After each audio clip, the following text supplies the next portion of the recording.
Hello friends, Assalamu alaikum. நாங்கள் இன்றைக்கி Arabian style மந்தி பிரியாணி எப்படி செய்கிறதுன்னு பார்ப்போம். இது கூட கஸ்டர்ட் புடிங்கும் கொஞ்சம் டிஃப்ரெண்ட்டாக ட்ரை பண்ணியிருந்தேன். மந்தி பிரியாணி அதே ஸ்டைலுக்கு ட்ரை பண்ணாமக்கி கொஞ்சம் நான் ஏன் ஸ்டைலுக்கு ட்ரை பண்ணிக்கிறேன். ஃபஸ்ட்டில் புடிங் எப்படி செய்கிறதுன்னு பார்த்துட்டு அதுக்கப்புறமா எப்படி மந்தி பிரியாணி செய்கிறேன்னு பார்ப்போம்.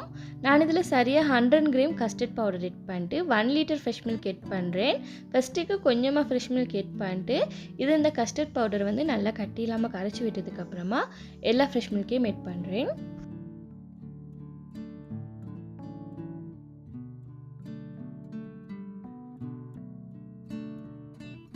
இதில் 200 கிராம் சுகர் எட் பண்ணிட்டு ஒரு பிஞ்ச் அளவுக்கு சால்ட்டும் எட் பண்ணுறேன்.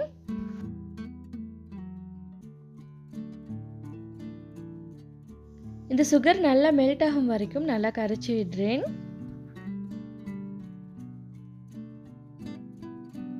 இந்த சுகர் நல்லா கஸ்டர்ட் பவுடரோட கரைஞ்சதுக்கு அப்புறமா நான் இதில் 1.5 கப் வேற எடுத்து வைக்கிறேன்.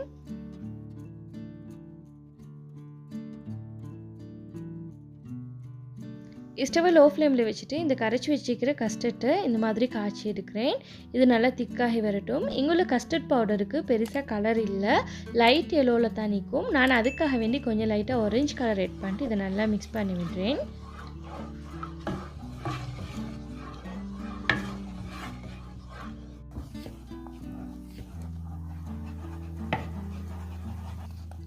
பாருங்கள் ஃப்ரெண்ட்ஸ், இது கொஞ்சம் நல்லா திக்காகிட்டு வந்திக்குது. இப்போ இதை அப்படியே எடுத்து நான் ஒரு ட்ரேயில் ஊற்றுறேன்.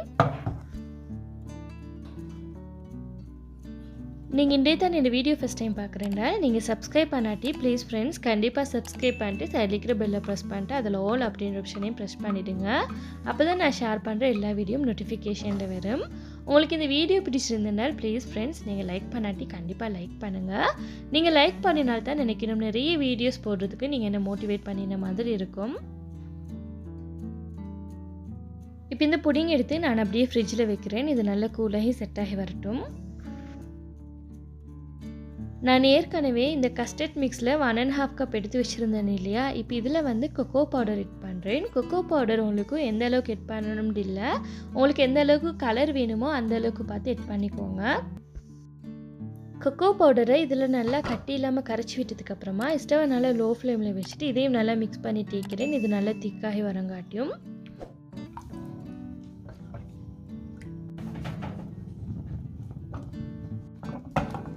பாருங்கள் ஃப்ரெண்ட்ஸ், இப்போ இது நல்லா திக்காகி வந்துக்குது. இப்போ நான் இதை அப்படியே எடுத்து இதில் ஊற்றுறேன்.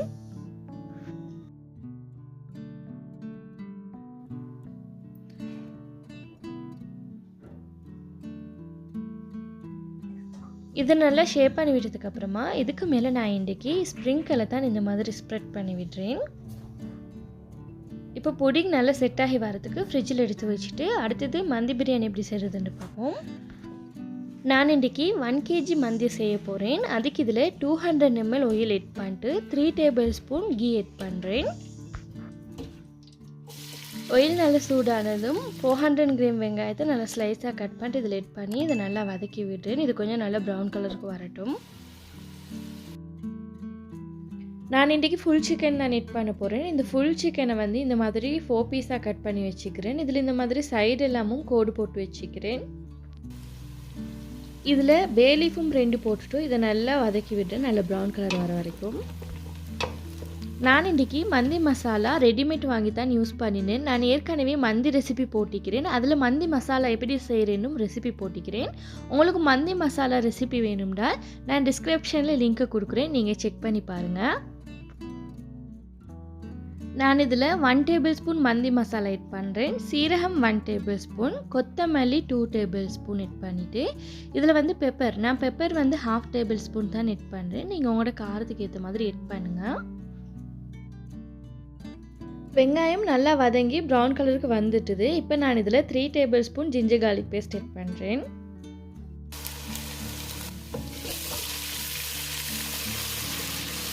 ஜிஞ்சர் கார்லிக் பேஸ்ட்டு பச்சை வாசனை போனதுமே ஒரு 7-8 க்ரீன் சில்லி எட் பண்ணிவிட்டு 2 மீடியம் தக்காளியே இதில் எட் பண்ணுறேன். இது 200 கிராமிக்கும். இது கூட ட்ரை லெமன் 1 எட் பண்ணுறேன். இப்போ இதெல்லாம் நல்லா சேர்த்து வதக்கி எடுத்துக்கிறேன். நான் இந்த ட்ரை லெமன் கடையில் வாங்கினே தான். உங்களுக்கு ட்ரை லெமன் எப்படி செய்கிறேன்னு கண்டிப்பாக நான் ஒரு ரெசிபி ஒன்று போடுறேன். அப்படி ரெசிபி போட்டேன்னா மேலக்கும் லிங்க்கை கொடுக்குறேன், செக் பண்ணி பாருங்கள். இப்போ இதுக்கு தேவையான அளவு சால்ட்டும் மிட் பண்ணிட்டு இதை நல்லா மிக்ஸ் பண்ணி விடுறேன். இந்த தக்காளி கொஞ்சம் நல்லா கரைஞ்சி வதங்கி வரட்டும். தக்காளி நல்லா கொஞ்சம் கரைஞ்சி வதங்கி வந்ததும் நான் இதில் எடுத்து வச்சுருந்த மசாலா வெட் பண்ணுறேன். இந்த மசாலாவை லைட்டாக ஆயிலில் இந்த மாதிரி வதக்கி விடுறேன். இந்த மசாலா குயிக்காக தீஞ்சிடும். கொஞ்சம் லைட்டாக வதக்கினதுமே இதில் வாட்டரை குயிக்காக ஆட் பண்ணிவிடுங்க. 1 kg ரைஸுக்கு 1.5 லிட்டர் வாட்டர் ஆட் பண்ணினால் சரியாக வரும். நான் இப்போ இதில் கொஞ்சமாக வாட்டர் ஆட் பண்ணிட்டு இப்போ இந்த சிக்கனை வந்து இதுக்கு மேலே ஆட் பண்ணுறேன்.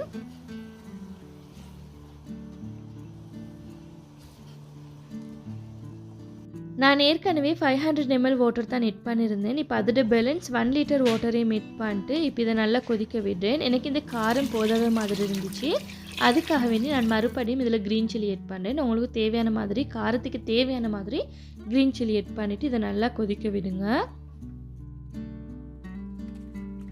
இங்கால இப்போ ரைஸை நல்லா ஒரு 2 தண்ணி வாஷ் பண்ணிவிட்டு இதை ஊற வச்சுக்கிறேன் ஒரு 1/2 ஹவருக்கு.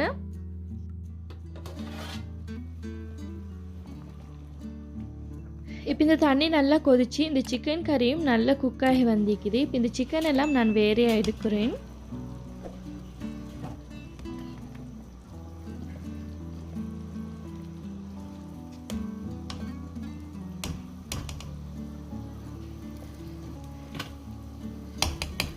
இப்போ சிக்கன் எல்லாம் எடுத்தாச்சு. இப்போ இதில் சால்ட் போதுமான்னு செக் பண்ணிவிட்டு போதாட்டி போட்டுக்கோங்க. எனக்கு போதாமைக்கு இருந்துச்சு. நான் இதில் மறுபடியும் ஒரு 1 டேபிள் ஸ்பூன் சால்ட் ஆட் பண்ணிட்டு ரைஸை வந்து நல்லா இந்த ரைஸில் இந்த வாட்டர் எல்லாம் நல்லா வடிச்சிட்டு இதில் ஆட் பண்ணுறேன்.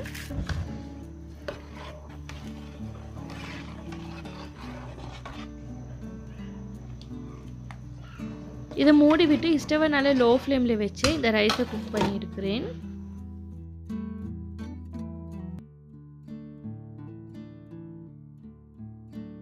சிக்கனுக்கு இப்போ மசாலா மிக்ஸ் பண்ணணும். அதுக்கு 3 டீஸ்பூன் தயிர் ஆட் பண்ணிட்டு 1 tablespoon ginger garlic paste, 1 tablespoon மந்தி masala, 1 tablespoon chilli powder, தேவையான அளவு சால்ட்டும் ஆட் பண்ணிட்டு பாதி லெமனை புழிஞ்சு விடுறேன்.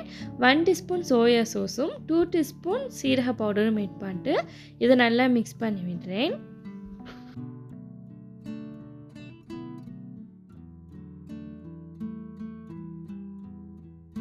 இதை நல்லா மிக்ஸ் பண்ணி விட்டதுக்கப்புறமா நான் இதில் 1 டேபிள் ஸ்பூன் கோர்ன் ஸ்டார்ச் ஆட் பண்ணிட்டு இதை நல்லா மிக்ஸ் பண்ணி விட்டேன். கோர்ன் ஃப்ளார் இல்லை ஃப்ரெண்ட்ஸ், கோர்ன் ஸ்டார்ச் வேறு, கோர்ன் ஃப்ளார் வேறு. இப்போ இதை நல்லா மிக்ஸ் பண்ணி விட்டதுக்கப்புறமா இதில் சிக்கனை போட்டு நல்லா சிக்கன் எல்லா பக்கமும் படுறதுக்கு மாதிரி இதை நல்லா பெரட்டி விடுறேன். கோர்ன் ஸ்டார்ச் எதுக்கு ஆட் பண்ணுறதுனால இந்த சிக்கனை வந்து ஃப்ரை பண்ணக்குள்ள நல்லா கிறிஸ்பியாக வரும். எல்லா சிக்கன்லேயும் மசாலா மிக்ஸ் பண்ணதுக்கப்புறமா இது ஒரு 1 ஹவருக்கு இது அப்படியே எடுத்து வைங்க. இது நல்லா மெரினேட் ஆகி இந்த மசாலாவில் ஊறி வரட்டும்.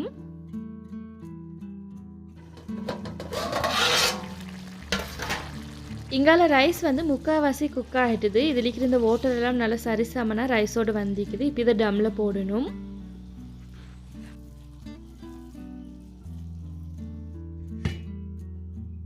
ரைஸை டம்மில் போடுறதுக்கு இந்த மாதிரி ஒரு தவாவண்டு வச்சுட்டு ஸ்டவ்வை நல்லா லோ ஃப்ளேமில் வச்சுட்டு இப்போ இதுக்கு மேலே வந்து இந்த பொட்ஸ் எடுத்து வைக்கிறேன்.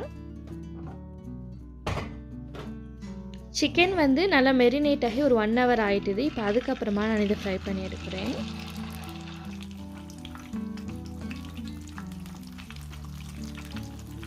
சிக்கன் இங்கால ஃப்ரை ஆகிண்டிக்கொள்ளைக்கே 2 மீடியம் சைஸ் வெங்காயத்தை ஸ்லைஸாக கட் பண்ணி வச்சுக்கிறேன். இதில் பாதி தக்காளி, 2 க்ரீன் சில்லி, பெப்பர் உங்களோட காரத்துக்கு ஏற்ற மாதிரி ஆட் பண்ணுங்கள்.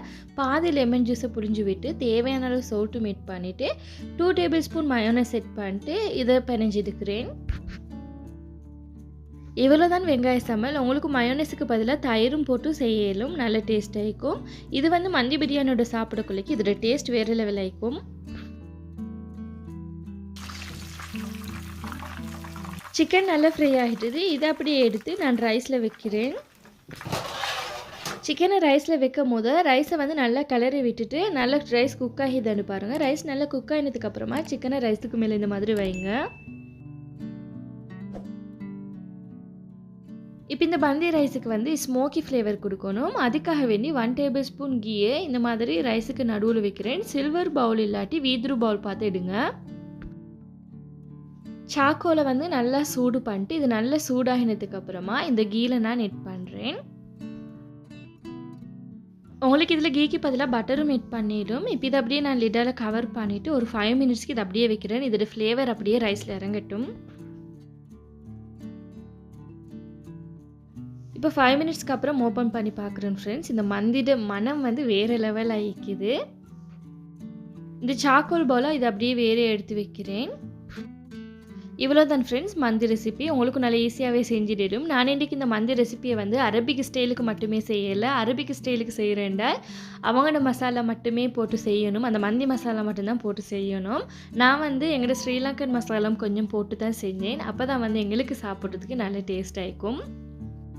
இன்றைக்கி புடிங்கும் வேறு லெவல் டேஸ்ட்டாக இருந்துச்சு. சாக்லேட் ஃப்ளேவரும் கஸ்டர்டு ஃப்ளேவரும் சேர்ந்து வர கொள்ளைக்கு அந்தளவுக்கு நல்ல டேஸ்ட்டாக இருந்துச்சு. அரஃபும் மாலிஃபும் விரும்பி சாப்பிட்டாங்க. இவ்வளோதான் ஃப்ரெண்ட்ஸ் இந்த வீடியோ. உங்களுக்கு இந்த வீடியோ பிடிச்சிருந்தேன்டால் ப்ளீஸ் ஃப்ரெண்ட்ஸ் லைக் பண்ணுங்கள், ஷேர் பண்ணுங்கள், கமெண்ட் பண்ணுங்கள். மறக்காமல் சப்ஸ்கிரைப் பண்ணிட்டு சைடில் இருக்கிற பெல் ஐக்கானையும் ப்ரெஸ் பண்ணிவிடுங்க. தேங்க்ஸ் ஃபார் வாட்சிங்.